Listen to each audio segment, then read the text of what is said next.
Okay, welcome back, everybody. So our last talk for today is by Mahdi Asgari from Oklahoma State University, and he'll be talking on the combinatorics of the Arthur trace formula. Well, thank you. I wanted to start by thanking the organizers. It's really nice to speak here. I really think it's a great opportunity now that, with the COVID and all that, that we have these online conferences. So, we can talk to people that you would normally not have a chance to meet, at least meet them virtually and talk. And I also would like to thank both the organizers on the IPM side who kind of arm twisted me successfully enough to convince me to talk, and also to Ilhan for organizing such a nice, great conference, very organized, very coordinated. So I realized that, in fact, Ilhan and I had met a long time ago when I was actually an undergraduate student. I came to Turkey, to Antalya, for a conference I think must have been summer of 1993. And he actually remembered me, even though I did not remember him. So it's very nice. Thank you for that. I do want to apologize for having missed a whole lot of talks. In fact, this is, I think, the only session that I was able to come because of time difference. I'm in the US, and it's just when you guys start, it's like in the middle of night for us. So this morning, my time, I forced myself to get up and at least participate or attend the talks by Ali and Ilhan. So I apologize for that. Okay, so let me start. And so I'm going to talk about some combinatorial aspects of the Arthur trace formula. Arthur trace formula is, of course, a very sort of central thing in Langland's program. And it's been responsible for a lot of the developments over the years, and especially in recent years, even more so. And I think Ilhan actually referred to in one of the references at the bottom of his slides to this sort of new, I guess now it's almost 20 years old or more, this new ideas of Langland's called beyond endoscopy. And that's sort of pushing sort of the older ideas that actually eventually bear fruit in the theory of endoscopy to prove certain cases of Langland's functoriality that he also referred to, actually to push that a little bit further. So you want to have more applications, or you want to apply Arthur trace formula in sort of more generality. But one of the biggest problems in this process is that, so Arthur trace formula, and I'll talk a little bit about that later on, is kind of an equality of two distributions. And you calculate those distributions at a test function. But the way Arthur trace formula right now is available is the test function has to be some kind of like compact support function.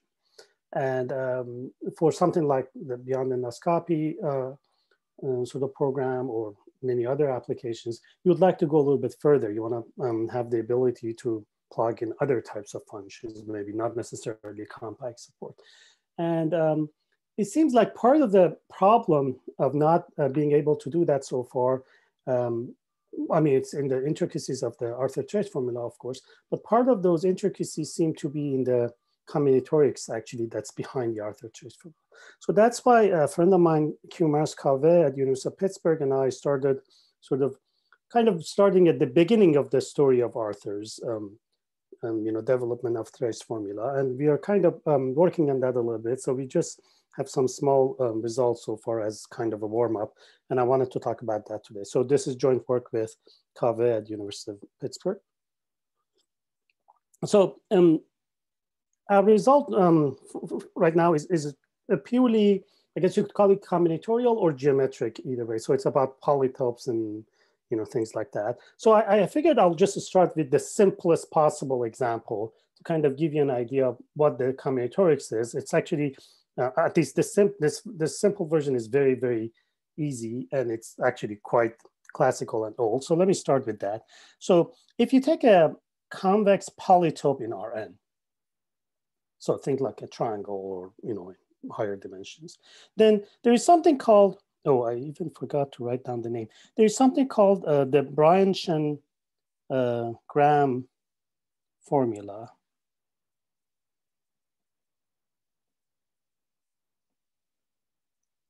I thought I had written this down, but it looks like I did not. Or branch and Gram theorem. And the typical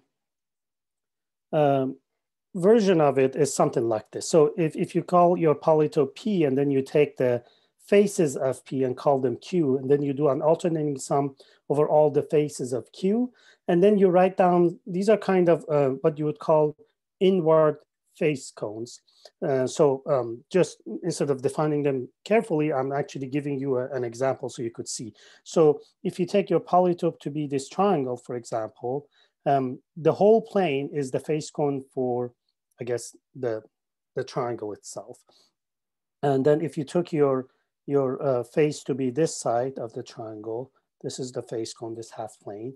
If you took it to be this side, then it's that one and that one.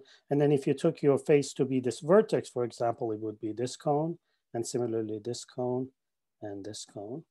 And as you can see, if you just add and subtract these regions, then you actually get the characteristic function of the triangle itself. Okay, so that's sort of the classical version of branch and Gram. It's a very famous formula in combinatorics or polytope theory or whatever you want to call it.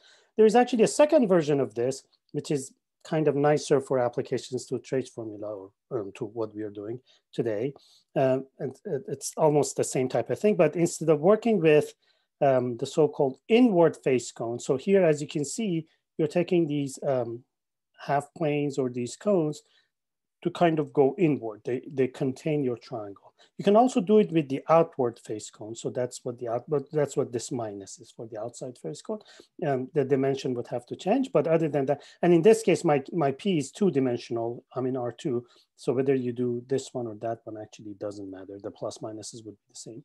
Anyway, so this is another version as you can see. So if you just do the outward face cones, you can kind of see that if you subtract these half planes, so you start with the whole plane, subtract these half planes, and then add these little cones that are at, outside.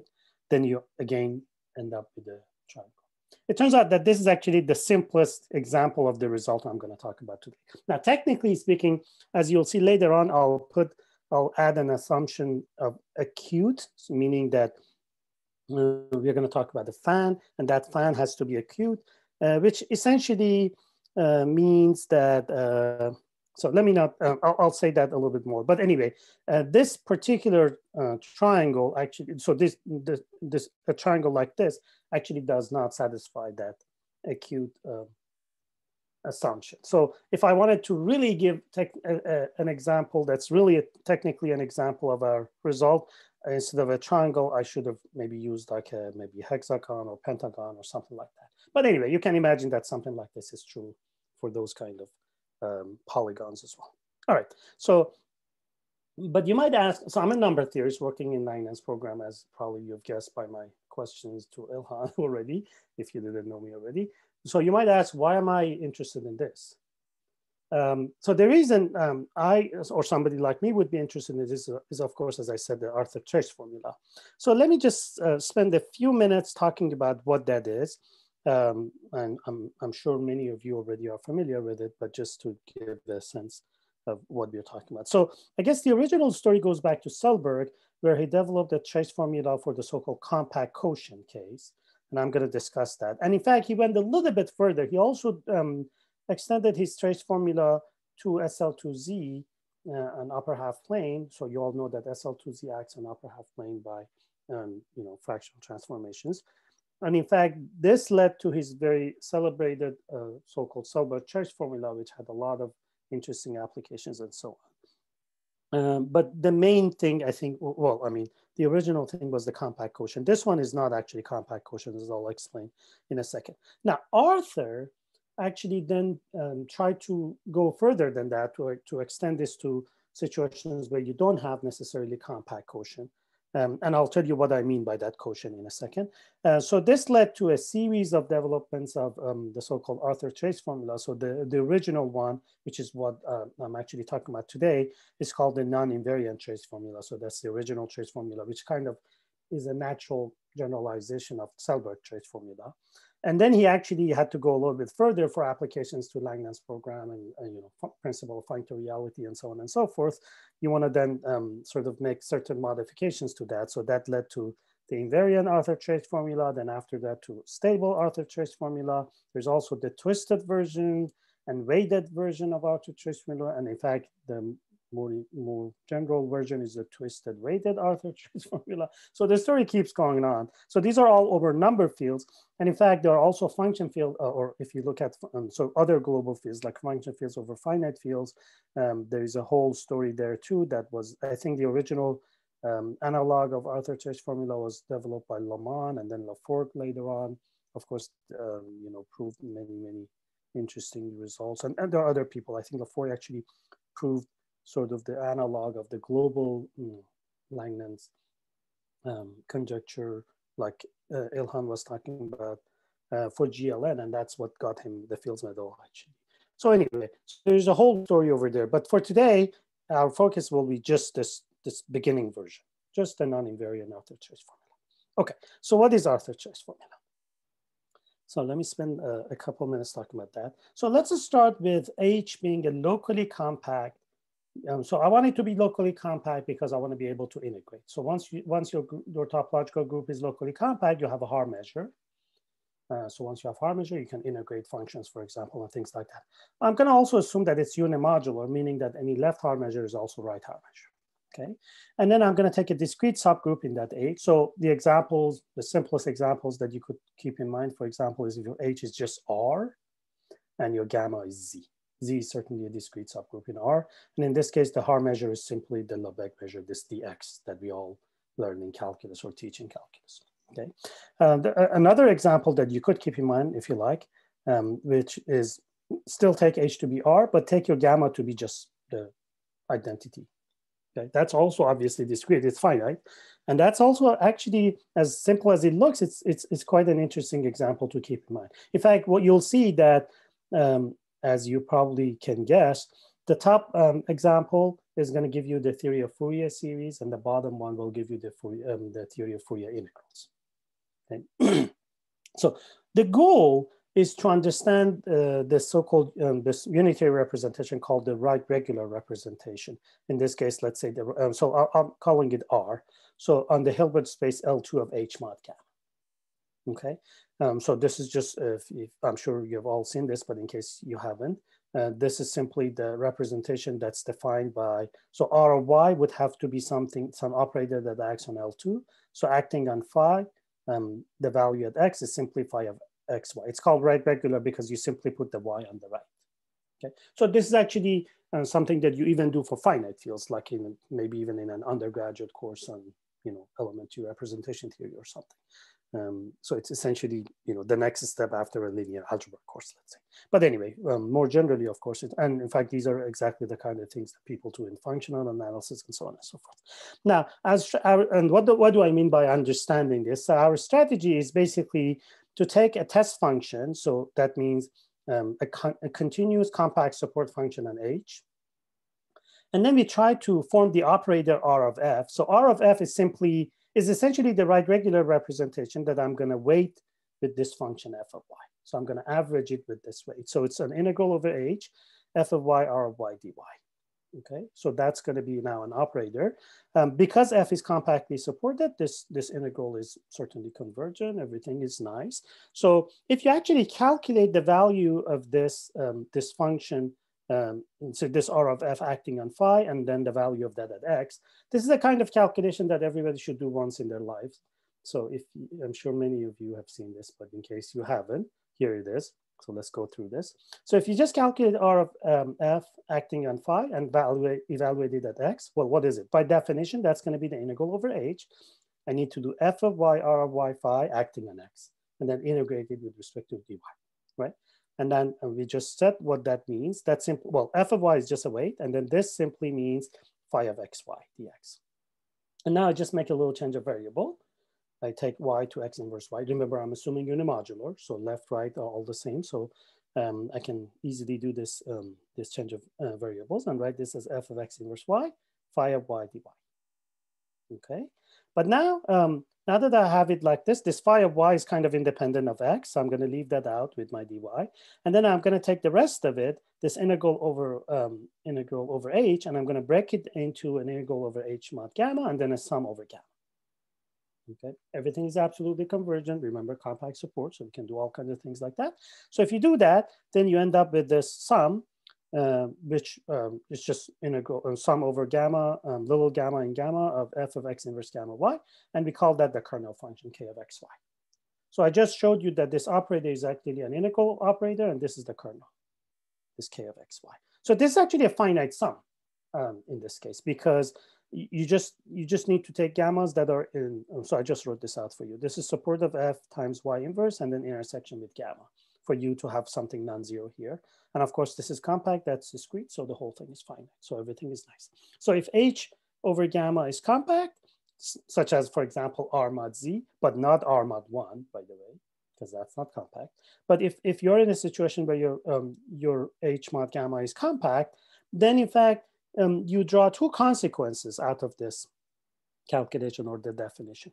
The first one is that the operator R, this right regular representation, actually decomposes discretely into irreducible unitary representations pi, and in fact with finite multiplicity. So it may occur that some pi up to equivalence occurs in your right regular representation more than once. So for example, for finite groups, that's exactly what happens. In fact, each representation occurs as many times as, you have this formula that sum of mi squareds would have to be equal to the order of the group, right? So you may very well have your the same representation appear more than once.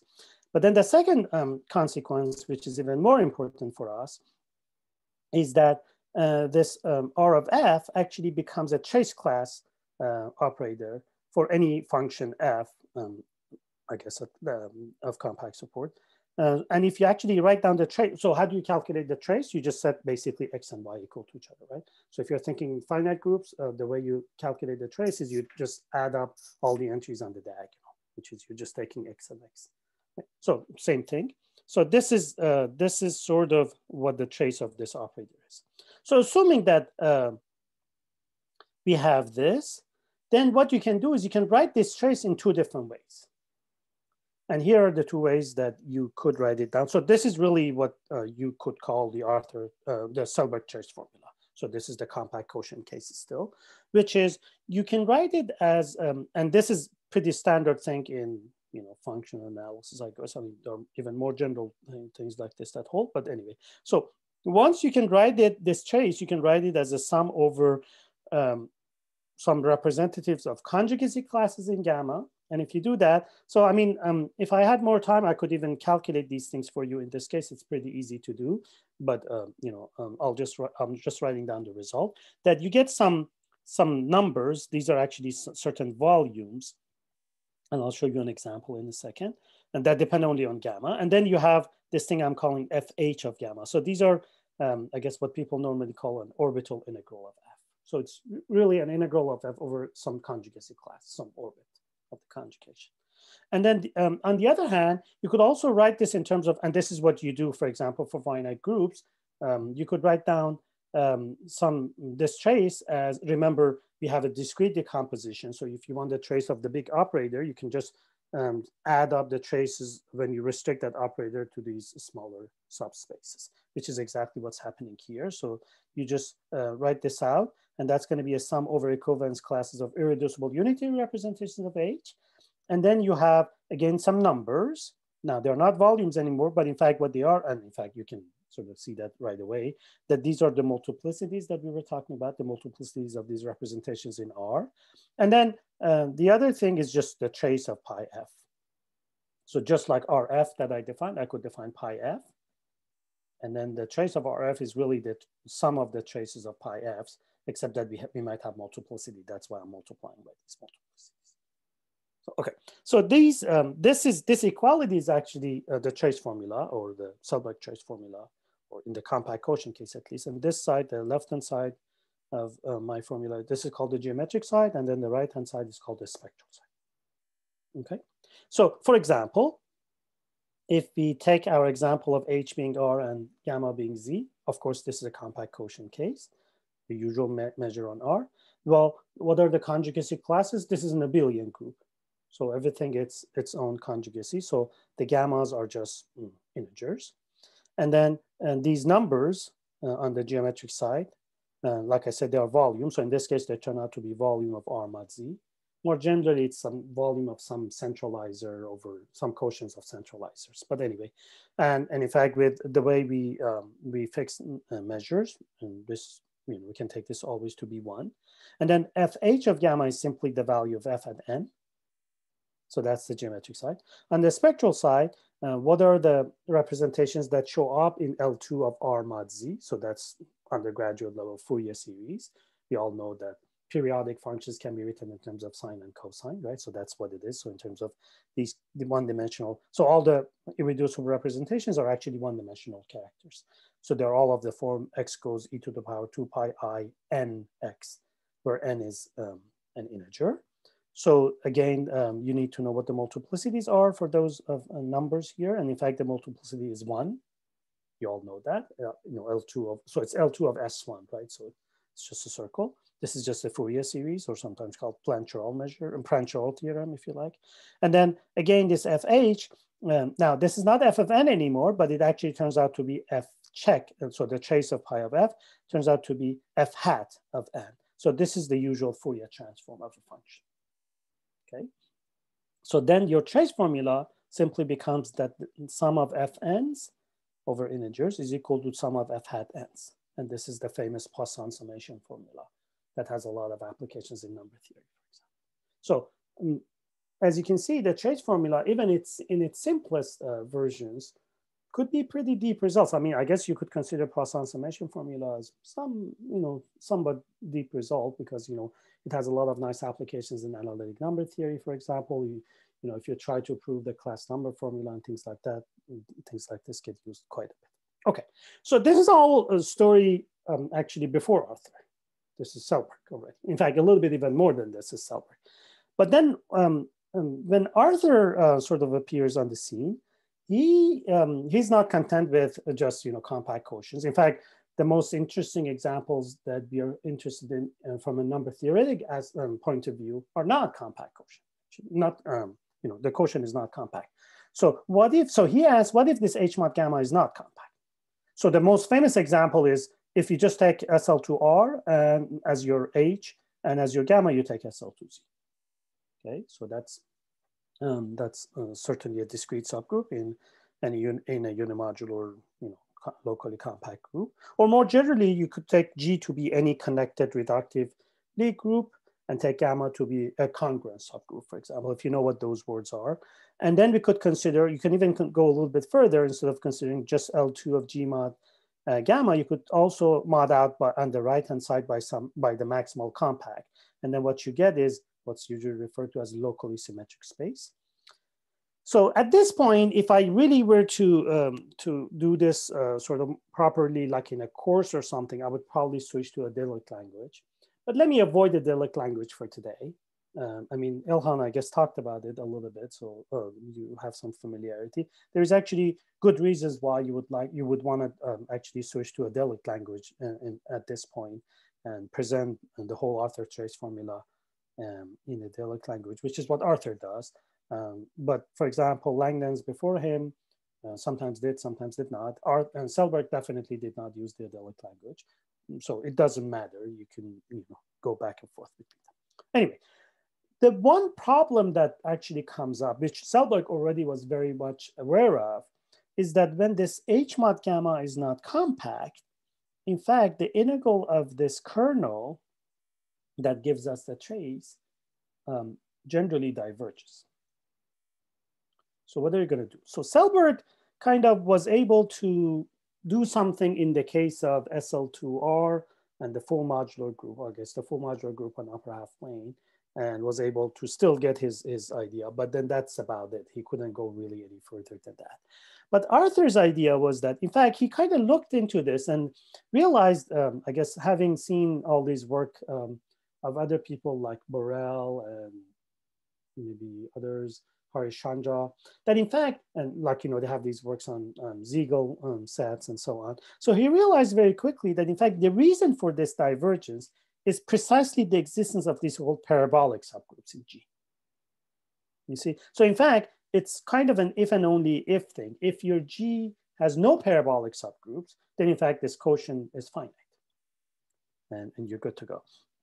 And so his idea was, I mean, I'm being a little bit vague here, but that's essentially what it is. So his idea was that what we should do is we should add and subtract certain terms, one for each parabolic, to modify this kernel so that the integral of the modified kernel is converged.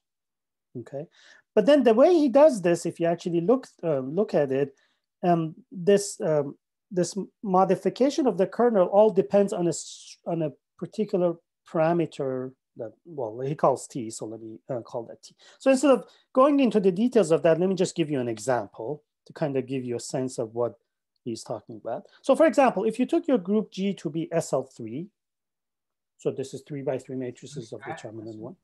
Question? Sorry, so your group is defined over what field? Over any number field, but for today, let's say over Q. So what do you mean it doesn't have any parabolic? How can you give you an example of it? Yeah, so like, for example, you could take the invertible elements in a division algebra, things like that. So, I mean, you're thinking matrix groups and you're saying, oh, there's always a, so like the classical groups. Yeah. Yeah, but I mean, for classical groups, like if you're thinking special orthogonal groups or symplectic groups and things like that, they all have parabolics, right? I mean, they're already what is it, semi-simple or even simple. But then you have also other situations, like for example, if you look at quaternion algebras or division or generally, a multiplicative group of division algebras and things like that, then you do not have actually proper parabolic subgroups. I mean, you have the group itself, but nothing else. Okay, thank you. And like I said, it's actually, so there's a very nice way to express this. I think that's how Borel and maybe Harishandra do it. So they have these famous papers on Siegel sets and these adelic quotients and so on. So there's this group GA1. So if you take the adelic points of your group, and then there is a 1, which means you take the kernels of the rational characters. And in fact, that GA1 mod GQ is compact if and only if your G has no proper parabolic subgroup. So that's the most straightforward, beautiful way of actually saying what I'm saying. Anyway, so if you took a group like GL3, this one definitely has parabolic subgroups. In fact, what are the parabolic subgroups?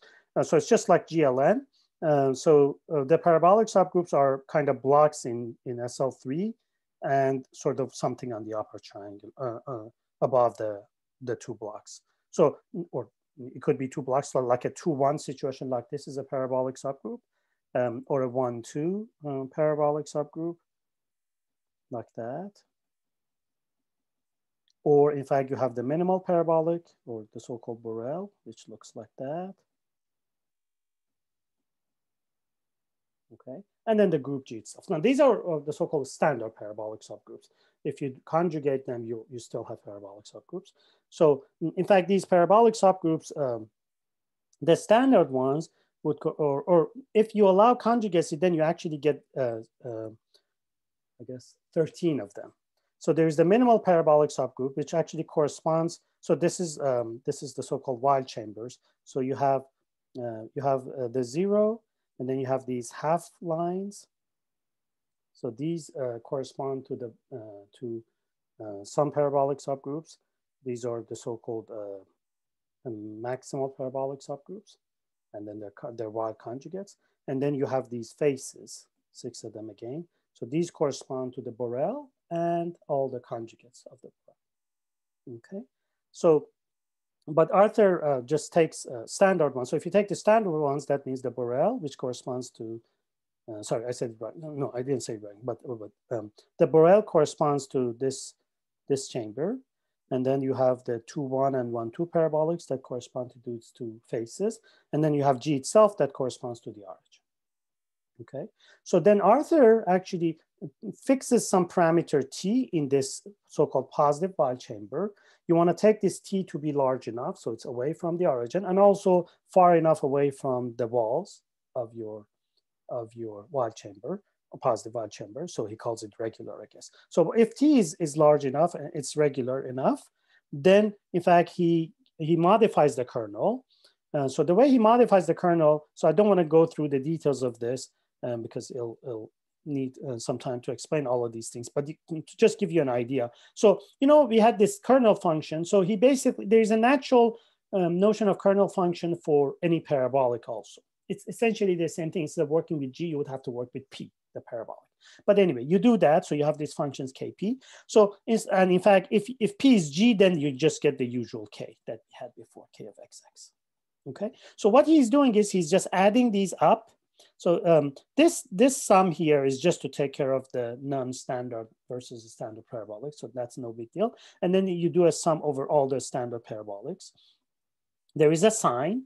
So I'm being a little bit vague here. So I just wrote sign, but to be more precise, I should say it's like -1 to the dimension of something like this, AP mod AG. So this is the center of the split torus inside P and then inside G. Anyway, so it's just some sign thing.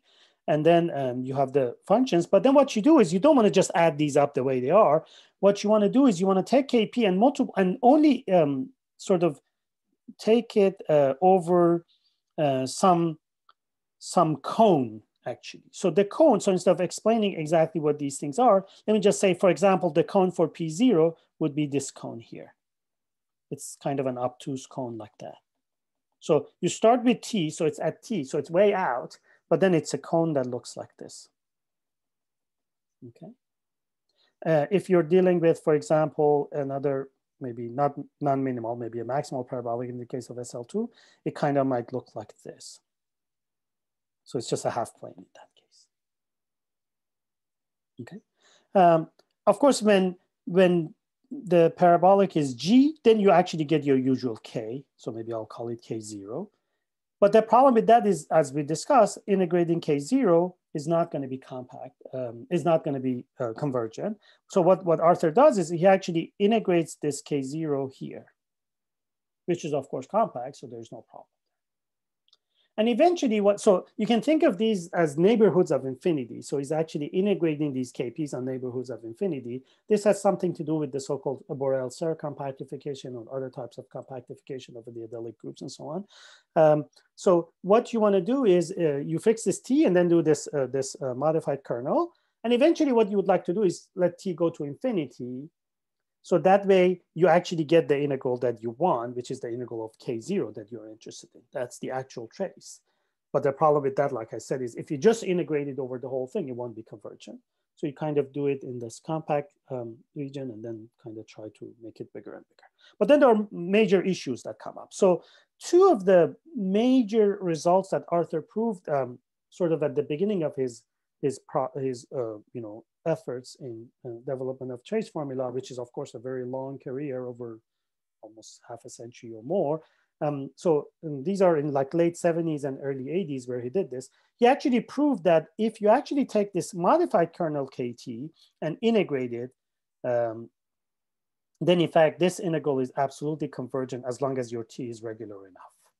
Okay, so this allows you to write down both sides of the trace formula. So that kind of starts giving you the Arthur trace formula. And then the second thing, which is just as important, is he actually proved that in fact this integral of the kernel, the modified kernel, which now depends on T, is actually a polynomial function in T. Okay, even though initially it's only defined for T, regular enough, large enough in this positive odd chamber, it's actually a polynomial in T, which then means you can just plug in any value of T you like. So then he goes back actually and plugs in, specific values. So in fact, it's not always the value 0 that you're interested in, but for example, if you're working with, so in all of this, I'm kind of, I've swept all of that under the rug, but there's like a fixed maximal compact at play here. And for example, if you're in the case of GLN or SLN, I guess, and the maximal compact is the usual one. So in the case of GLN, let's say you take, so maximal compact, this is in the adelic, setup. So it's a product of maximal compact at each local place. So at the Archimedean place, let's say if you're over Q, it's just GLNR. So you just take ON, which is the maximal compact in GLNR. And at the finite places, you just take GLN of GLN, I guess Ilhan called it O, so OP or O cross P, whatever you want to call it. So, well, not O cross, OP, because I'm taking GLN. So if you take that standard maximal compact, for example, then and your group is GLN, then in fact T is 0. And in many other cases also you can arrange for T to be 0, but then it depends. So the natural value of T that you would like to use to actually write down the trace formula depends on that K and so on. So there's some story there, but anyway. So the important point is we need these two results for anything to get started. And if so Arthur proved that if your function f is, if this test function is compactly supported and smooth, then you have these two results. So one of these I think appeared in, let's see, I think this one maybe appeared in a Duke paper in late 70s, and this one is in Annals in the early 80s, like maybe 81 or something, and this one is maybe 78 or 79. All right. So like I said, these two results are the basis of the development of the Arthur trace formula and its later incarnations later on. They're actually difficult to prove. So if you look through the proof, it's sort of a tour of a lot of pretty serious mathematics. I mean, I guess for most people, what they do is they are interested in the results. So I don't know how many people actually have gone through the details of the proof. Some people have, in fact, when we started looking, but I would say maybe not more than a dozen or less, maybe. Because like I said, in fact, Arthur himself also, so we discussed this with him when we wanted to start this work, and kind of tried to buck him to ask him, how did you come up with these ideas and this and that? And he's like, oh, I don't know, look at the example of SL3 or something, you kind of do it and it works, But it's actually difficult. If you look at it, there's a lot of details. So Kumers and I thought, this is weird. I mean, there must be a more natural way to think about this. I mean, these things, there are two parts to the whole sort of argument that Arthur gives. And so I'm sorry, when did I start? How much time do I have? 8? We started a bit after past, I guess. So you should have some 20 minutes at least. Oh, 20 minutes. Okay. All right. So I'll try to go a little bit faster because, sorry, I'm looking at my local time. I'm like, anyway, I have to teach in 45 minutes. So I definitely will end before then. So don't worry. All right. So then Kumers and I thought there are sort of two types of arguments in Arthur's work. One, a bunch of it is actually good old combinatorics. Combinatorics of polytopes and regions and this and that. Also in Langlands, by the way, not just Arthur. And then there's a lot of sort of analytic arguments as well. Yeah. So we just wanted to kind of separate the analysis from the whole thing and sort of see what the combinatorics is behind this. Because my feeling is that if one kind of can improve on that a little bit, then we might be able to actually apply Arthur trace formula more generally to more general sort of test functions. That's sort of our dream. That's sort of the long-term dream, hopefully. But for now, let's see what the combinatorial part of it is. So like I said, our goal with Kumers was to interpret the combinatorial or / geometric ingredients of Arthur's proof of these two results, these two main results. So our setup then, so we then try to interpret this or to rewrite this in the language of polytopes and cones. So here's the setup. So I won't go through a lot of preliminaries about cones and so on, but I'll just give you an example at least so you know what I'm talking about. So our starting point is a fan. So a fan kind of, it looks like a fan, a rotating fan. So so you have a fan in Rn. So I'm drawing an example for you in R2 where you have the origin, you have a bunch of cones like that, and then you have the faces. So you have both the sort of one-dimensional cones, which are these half lines, and you have the two-dimensional ones, which are these usual cones. And then you have the origin also. We assume it's simplicial, and simplicial means that if you take any face of your cone, any one of these cones in this fan, and if you take any face of that cone, that's also a fan in the cone. Okay.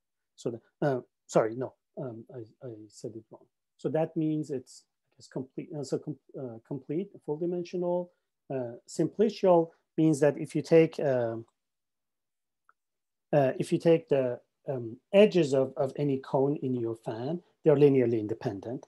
And then if any subset of that would also be linearly independent. So you have that. Now, if you have a fan like that, and you fix that, so that's kind of in the background here in gray, you can see. Now, imagine you have a polytope now, which I'm calling delta.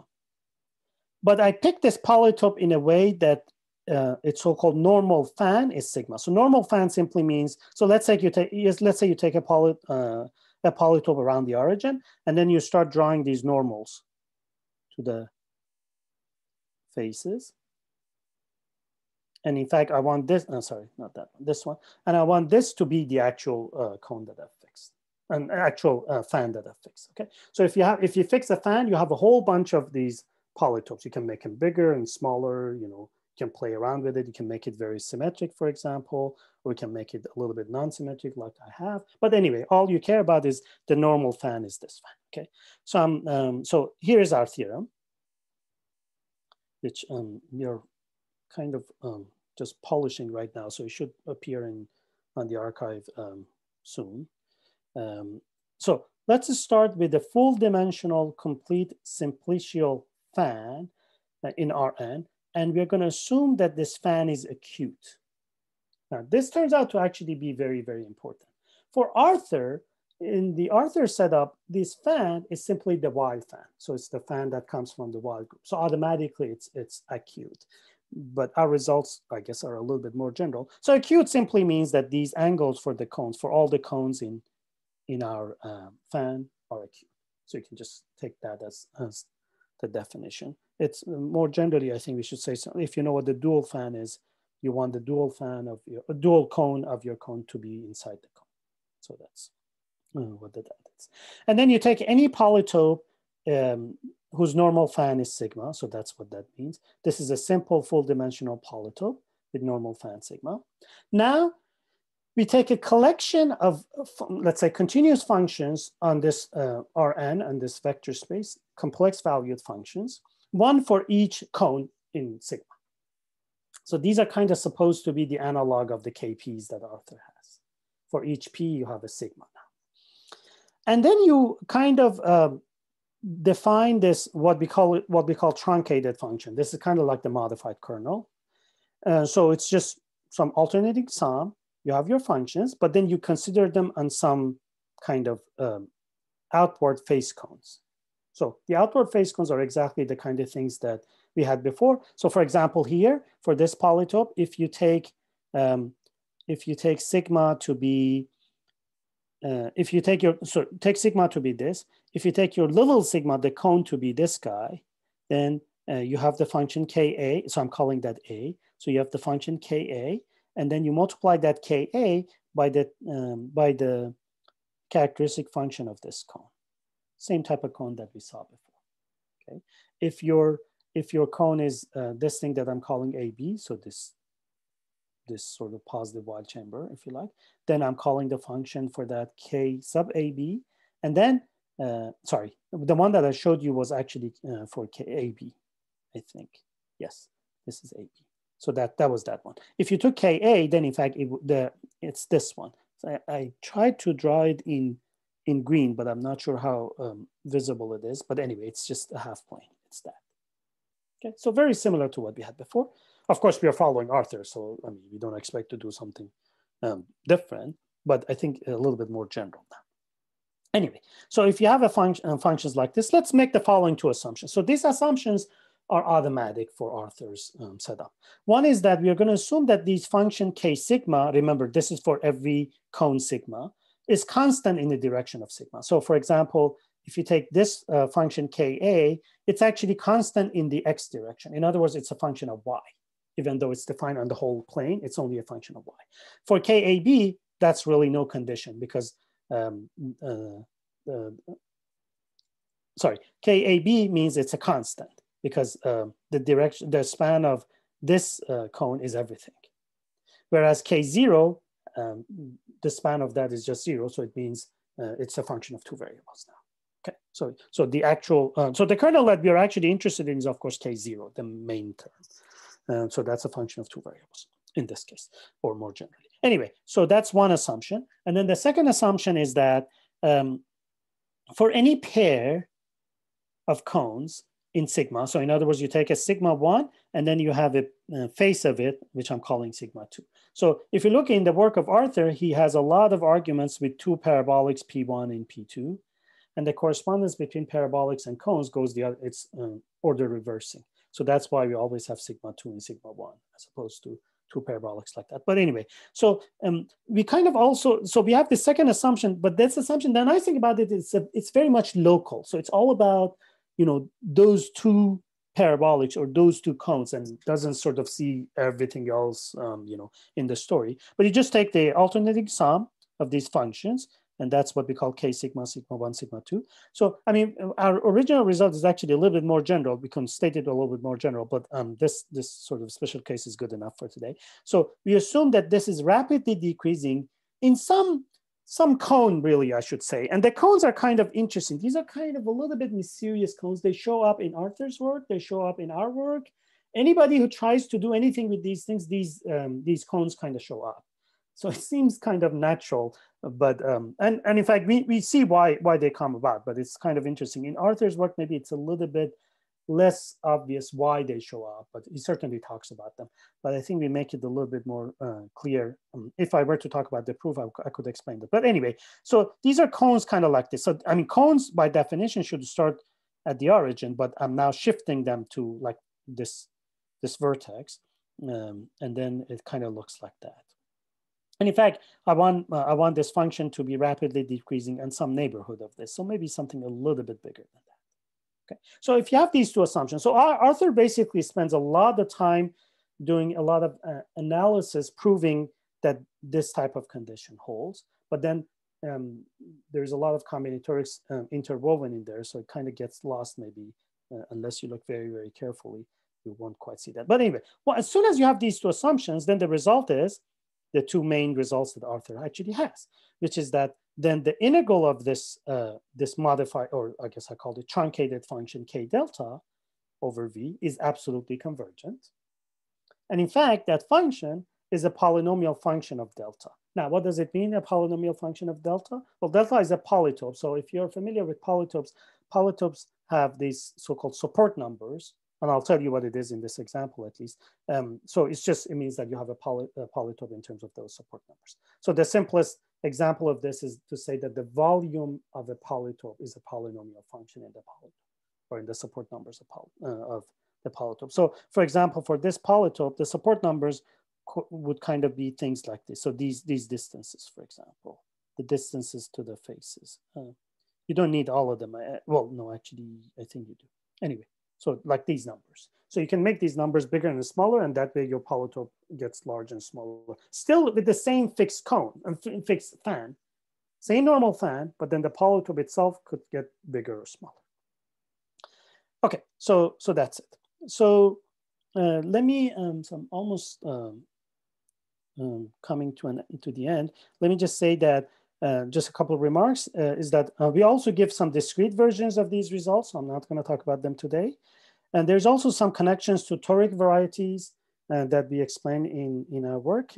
Again, I'm not going to talk about that today. But let me just show you one simple example of this. So maybe two simple examples, really. The first one is if you actually took all these functions to simply be constantly 1. Okay. Then what you get is exactly the Branch and Graham result that I mentioned at the beginning.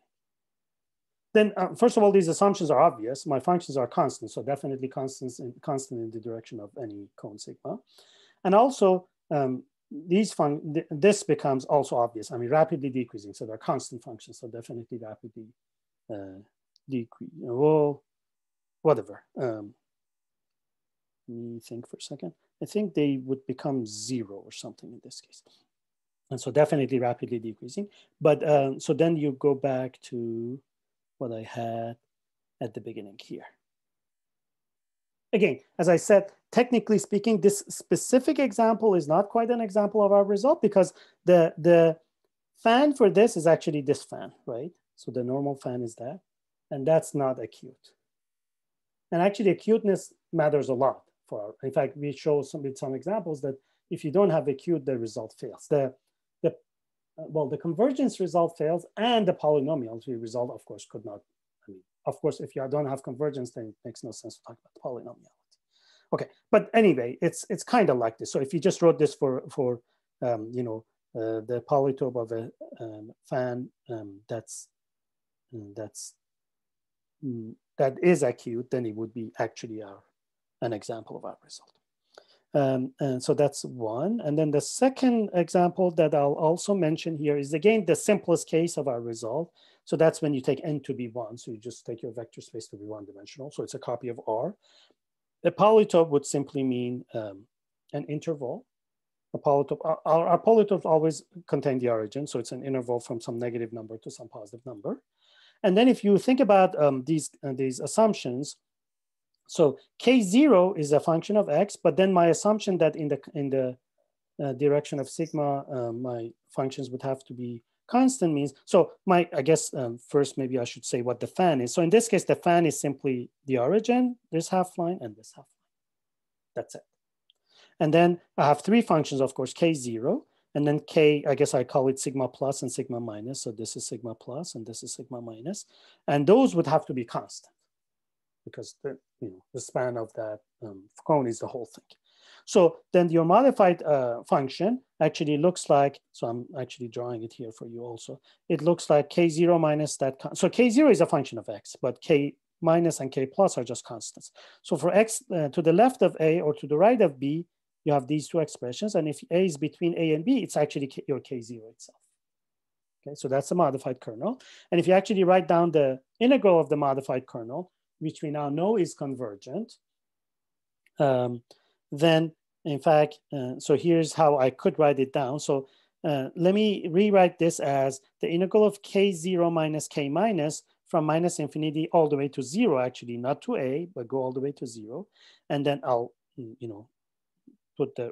add the rest of it. And then also take the integral of K0 minus K plus from 0 all the way to infinity. So these, and then, well, the part that I added, I need to, or the part that I subtracted, I need to add. So there is minus A times K0, K minus, and then B times K plus. So these are these 2 bits that I added. So now this part has nothing to do with A and B. It's constant. The whole thing is convergent, first of all, absolutely convergent. So I can rewrite this any way I like. These 2 terms are independent of A and B. And here you just see a polynomial of degree 1 in A and B. So that's an example of our result, which is really what Arthur uses, which is that this function is absolutely convergent, and it's actually a polynomial in terms of T, or in terms of the polytope, which in this case is just A and B. Okay, so maybe I'll stop here.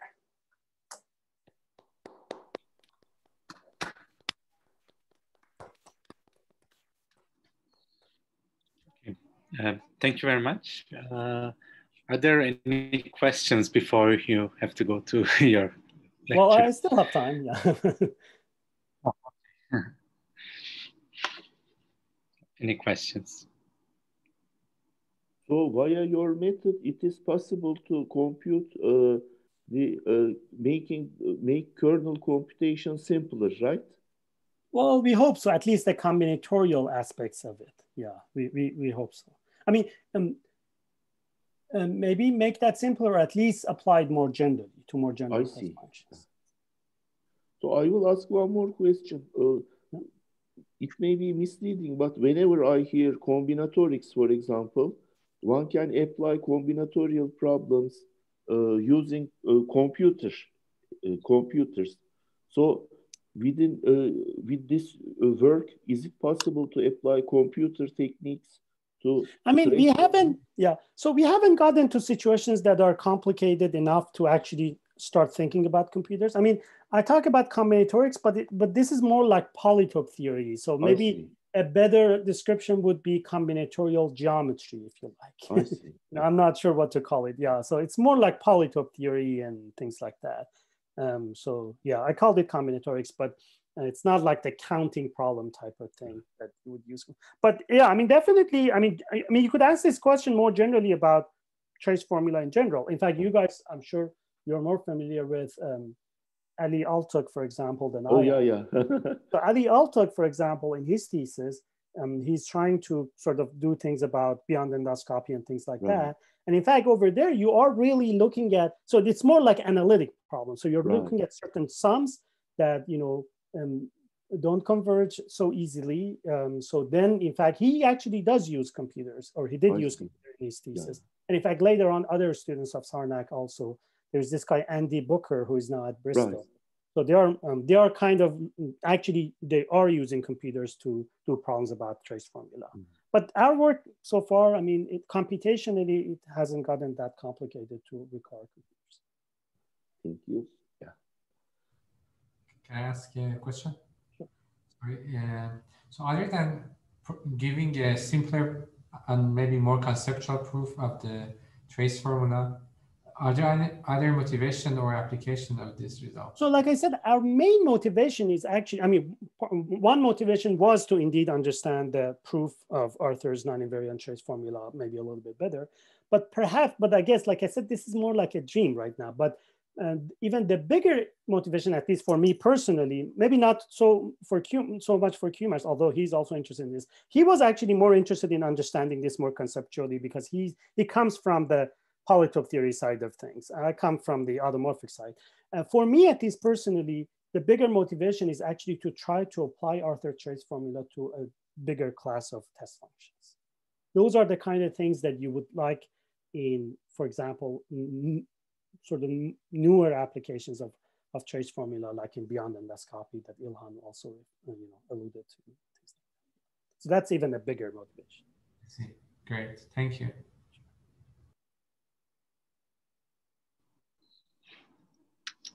Yes, another question is mine.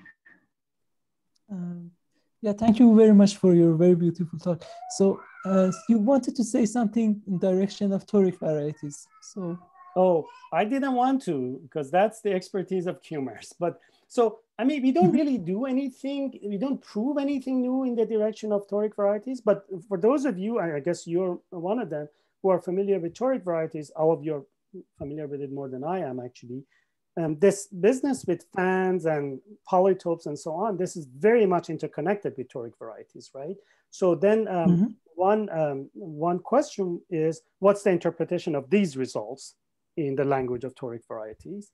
And in fact, the discrete version that I kind of mentioned, but I didn't, I mentioned that we also give discrete versions of these results, but I didn't say what they look like. I mean, you can guess, it looks very similar. The integrals become sums, but otherwise it's the same thing. Those things I think can be just, I mean, for now, all we can do is kind of say they have interpretations in the language of toric varieties, but we are not really yet able to, for example, prove a new theorem in toric varieties or like that. Yeah. It's just more interpretation of the discrete versions in the language of toric varieties. Okay, thank you very much. So I just was thinking that maybe there would be some sort of other, do you hear me? So then also the connections to the wonderful compactification and that sort of so those are things that we are kind of thinking about right now.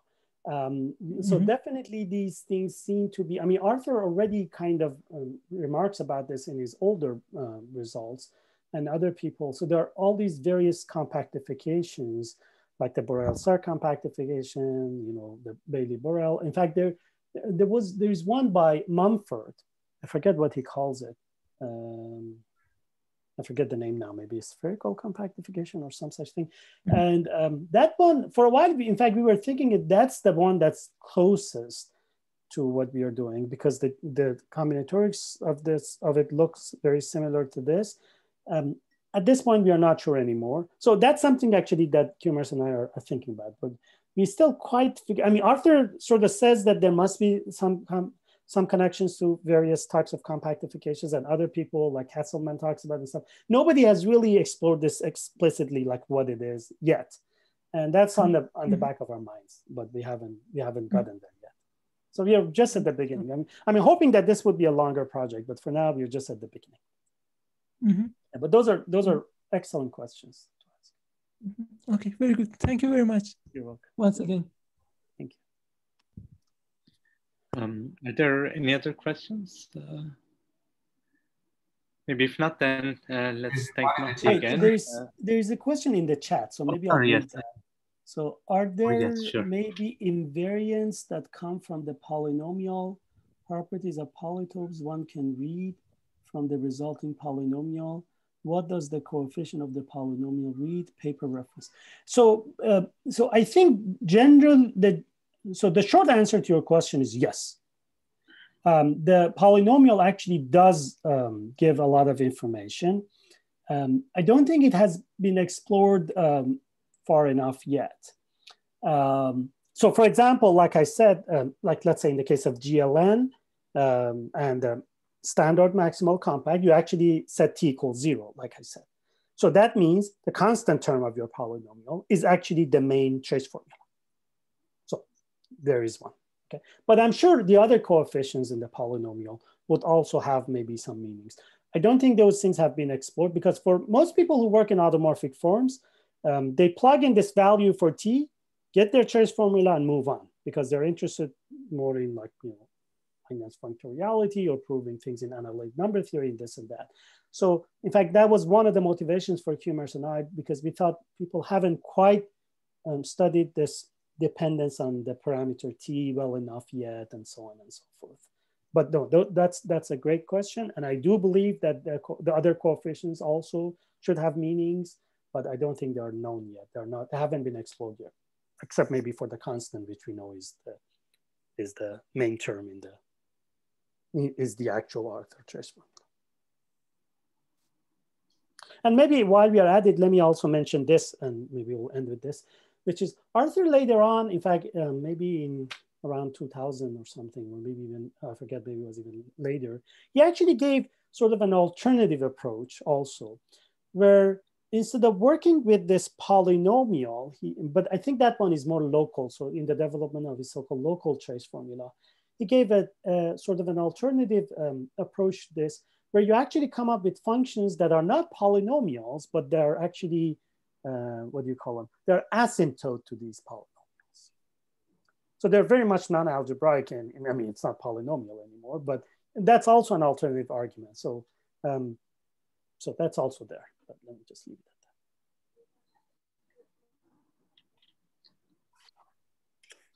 at that. Okay, I guess there's one more question in the chat. Do such functions constitute an algebra? What functions? These CC, infinity, G of A, these test functions? Are you talking about test functions?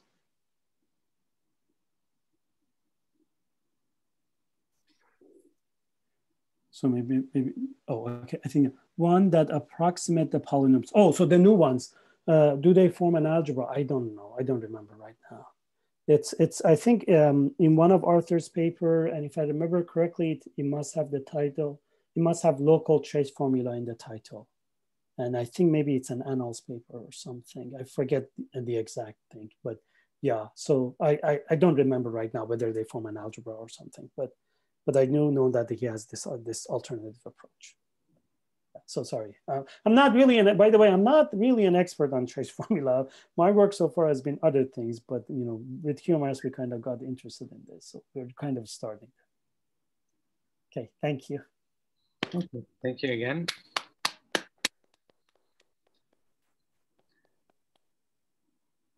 Okay, I think that brings us... Excuse me, this is Farzad. Yes, go ahead. I don't have a question. If the question is done, can I try my slides for tomorrow quickly? Because I'm worried it's not going to work. Sure. I'll just stop the recording and